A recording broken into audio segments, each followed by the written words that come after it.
Panji Gumilang makin ngawur. Pimpinan Ponpes Al Zaitun itu kutip ayat Injil saat khutbah, juga sebut Yahudi keturunan Nabi. Qala Rasulullah sallallahu alaihi wasallam fil Qur'anil Karim. Ini bukanlah perkara kecil sahabatku semua. Ini perkara besar. Meyakini Al-Quran sabda Rasulullah ini adalah suatu penyimpangan kesesatan yang harus diluruskan. Bayangkan sahabatku semua, jangankan dia Panji Gumilang sebagai pimpinan Pondok Pesantren Al Zaitun mempersiapkan khatib Jumat yang akan dibawakan oleh perempuan. Laki-laki saja khatib Jumatnya seperti ini. Meyakini bahwa Al-Quran itu adalah sabda Rasul. Ini parah sahabatku semua. Jadi sekali lagi saya ingin menyatakan kepada seluruh netizen, mari kita viralkan agar berita ini diketahui oleh orang-orang yang memiliki wewenang seperti Majelis Ulama Indonesia atau Kementerian Agama yang harus menegur Pondok Pesantren Al Zaitun ini. Ini adalah suatu penyimpangan. Nauzubillah.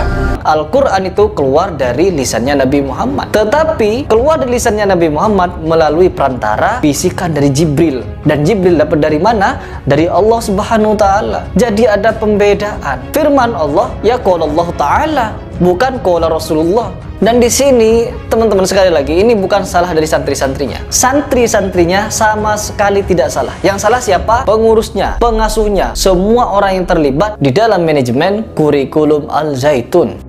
Kalau kita berbicara nasab para nabi ini atau para tokoh-tokoh atau para tokoh yang ada dalam sejarah umat manusia ini, kita tidak bisa melupakan kitab perjanjian, baik perjanjian lama maupun perjanjian baru. Karena itu yang terlebih dahulu mencatat perkembangan umat manusia baru Al-Quran. Mengenal silsilah ini, maka kita tumbuh silih asih, silih asah, silih asuh. Itu namanya toleransi. Tatkala tidak mengenal, maka seakan-akan Israel itu bajingan yang harus dijauhi.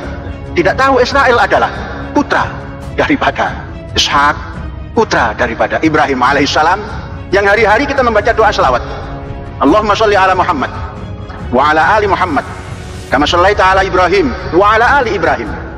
Hari-hari kita membaca itu, tapi hari-hari tertanam rasa dengki kepada Ali Ibrahim yang bernama Israel dan Bani Israelnya, sehingga mendengar nama Israel sebagai negara seakan-akan dia negara itu adalah penjajah. Jadi di Al Zaitun perlu diketahui ada dua struktur, teritorial dan fungsional. Ada yang bagian pesantren, ada yang bagian gerakan bawah tanah. Lah ini yang tidak terpublish.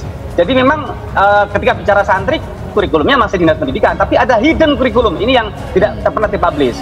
Jadi mengatakan bahwa syahadat itu bukan hanya tiada Tuhan selain Allah, tapi tiada negara kecuali negara Islam. Barang siapa bernegara selain negara Islam maka kafir. Jadi mereka mudah sekali tafsiri mengkafirkan orang lain di luar kelompoknya. Terus sholat juga ini bukan hanya berjarak, sholat itu belum diwajibkan, bukan dilarang ya, tapi belum diwajibkan karena menganggap Indonesia masih jahiliyah, jadi belum wajib sholat. Panji Gumilang semakin ngawur. Pimpinan Ponpes Al Zaitun itu mengutip ayat Injil saat khutbah. Dia juga mengatakan Yahudi keturunan Nabi. Sosok pemimpin Pondok Pesantren Al Zaitun, Panji Gumilang, menyita perhatian publik lantaran melakukan tindakan nyeleneh dan mencampur aburkan ajaran agama. Nama Ponpes Al Zaitun Indramayu mencuat pertama kalinya setelah pelaksanaan sholat Idul Fitri dengan mencampur jamaah pria dan wanita. Setelah ditelusuri, ternyata banyak kontroversi yang dilakukan oleh sang pemimpin Ponpes Al Zaitun, Panji Gumilang. Apa saja?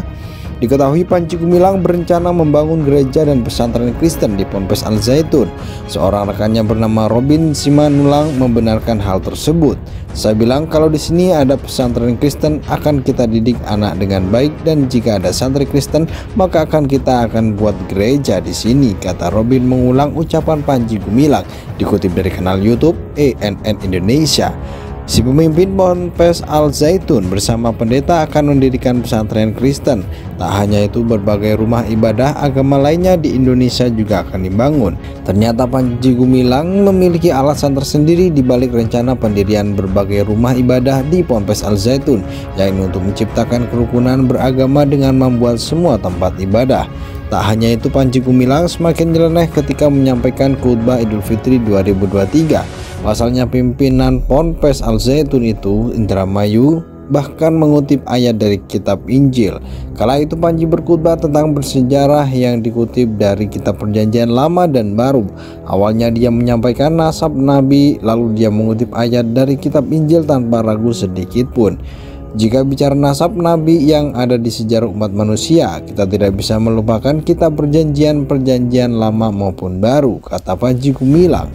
Pemimpin Ponpes Al Zaitun itu mengungkapkan betapa pentingnya sejarah yang tercatat di kitab Perjanjian. Tak hanya itu, dia selanjutnya mengutip sebuah ayat dari kitab Injil Perjanjian Lama, yakni pasal 11 ayat 26.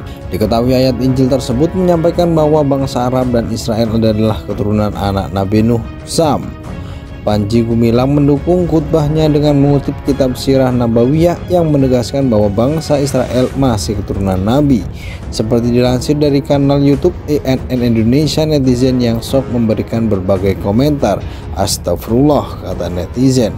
Ada satu orang seperti ini, insya Allah azal bagi Al Zaitun, komentar netizen lainnya.